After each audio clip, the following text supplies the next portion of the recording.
there, students at Cedar Grove Elementary School. My name is Bryson Van Eck, and I am a meteorologist. I'm a former one. I don't do it now professionally anymore. I was a professional meteorologist for over 20 years. I do have a degree in atmospheric science from Cornell University.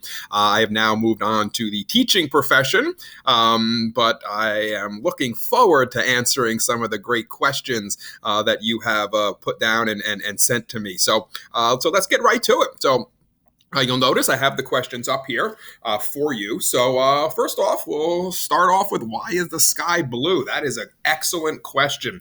And actually, it's a difficult one to maybe understand, but what you need to know, you've probably heard of Roy G. Biv, right? The colors of the spectrum, so red, green, orange, violet, blue, things like that. Well, what you need to know is each of those colors have actually a different wavelength. So what does that mean? Well, light, believe it or not, guys, actually comes in waves like this. Okay, this is how light actually enters your eye. It comes in waves like this.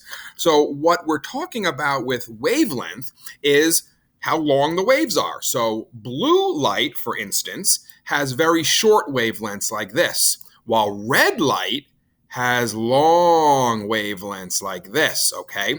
So what you need to know is that in the atmosphere, we have air molecules, right? Maybe you've learned this already. There are little particles all around in the atmosphere. We can't see them, but they are there. So when light comes in from the sun, the light is white because all the colors of the spectrum are mixed in together, and so we see the light as white light. But what happens is, as that light enters the atmosphere, the shorter wavelengths like blue actually get scattered out by the air molecules. So what happens is these molecules get scattered out, and so the longer wavelengths like the greens and the reds and the yellows, they stay together and actually come into your eye as white light. You don't really notice them.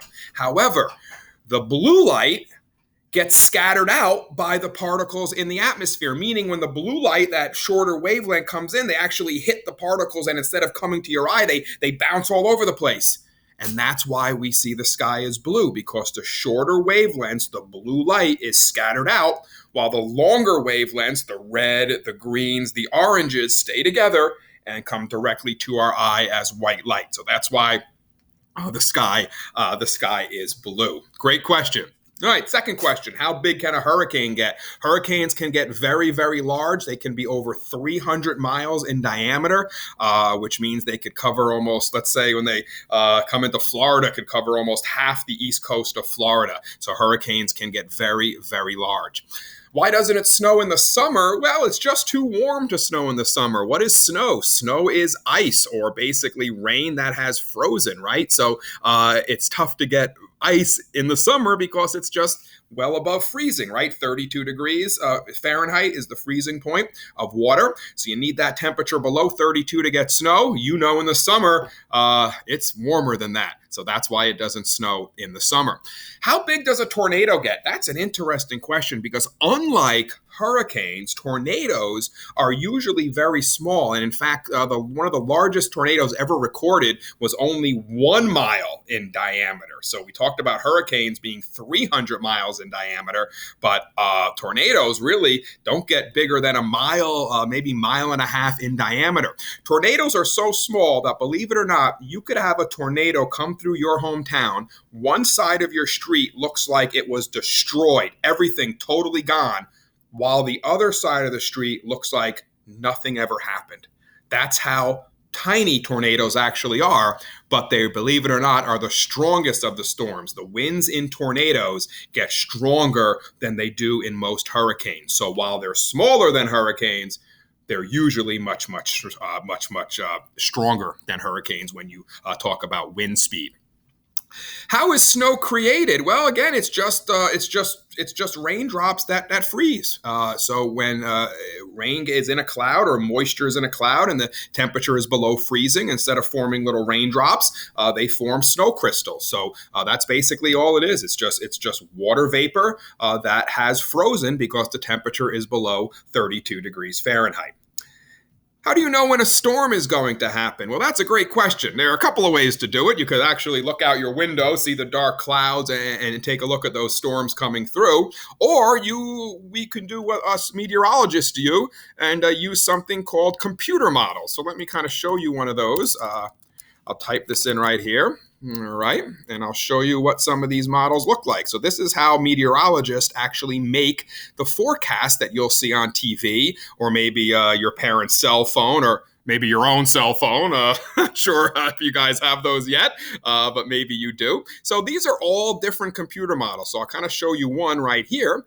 And basically what we're looking at, a lot of different things I can look at, but what I'm looking at here is basically anywhere you see green, that's going to be rain, right? Anywhere you see blue, that's going to be colder temperatures. Red is the warmer temperatures. So as we go through the next couple of hours and couple of days, you can see that I'm tracking the weather using these computer models. So it looks pretty dry. This is actually Thanksgiving. Looks very, very dry for us. And then maybe some more rain. This is us right here coming in late Thanksgiving night into early Friday morning. So this is how meteorologists forecast the weather. We use these computer models. This is just one example of the many computer models that are out there.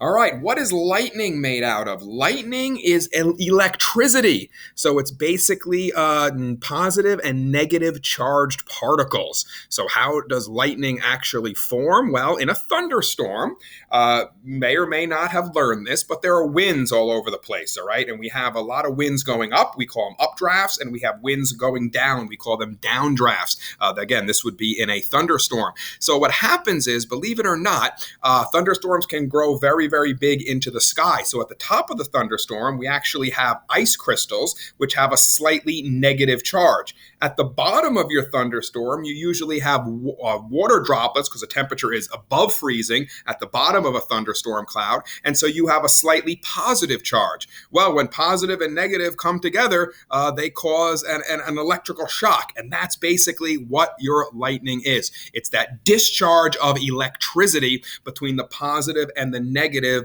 ions that are in the storm cloud. What I find very interesting is that thunder is the product of lightning. Lightning is so hot that it causes the air to expand very rapidly, boom, like that.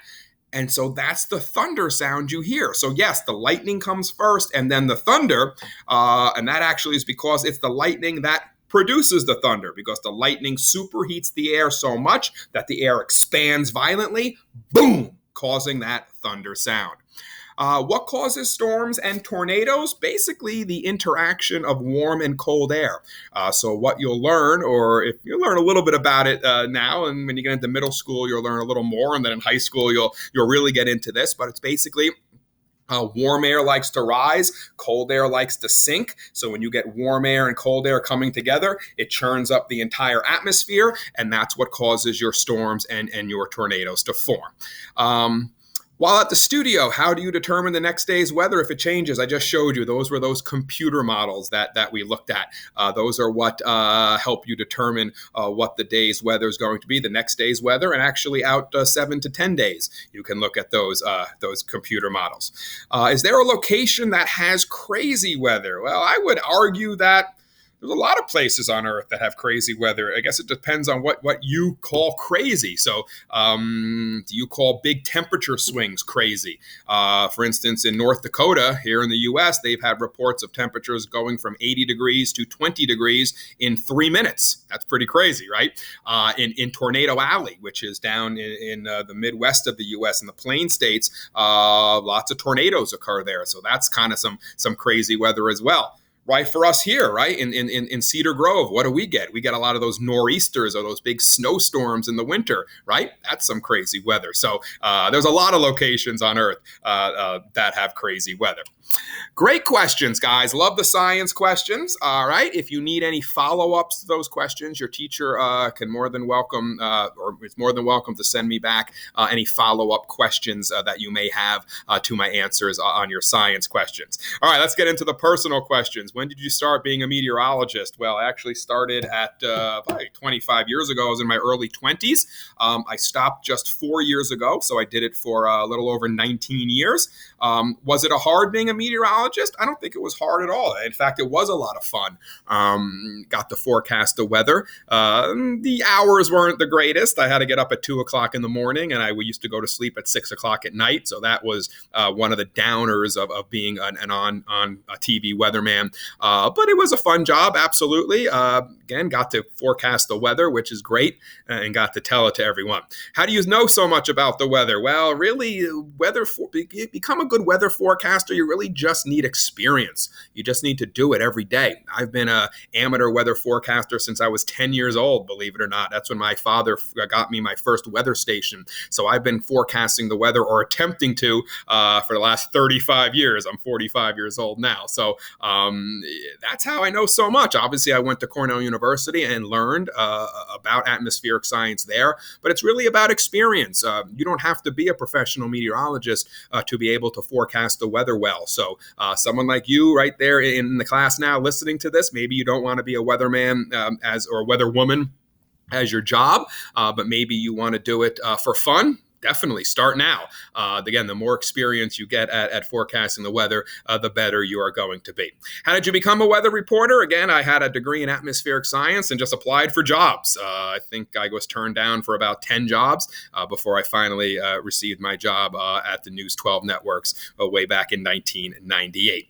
What was your favorite part about being a meteorologist? Covering the storms. Really exciting, especially the snowstorms, because that's the reason I got into being a weatherman. I grew up here in New Jersey, so I love the snowstorms, and be able to forecast those to the people was really, really exciting, and it was definitely my favorite part of being a meteorologist. So thank you guys so much. Your questions were great. Again, once again, if you have any follow-ups or any additional questions, please send them to me. Thanks for listening.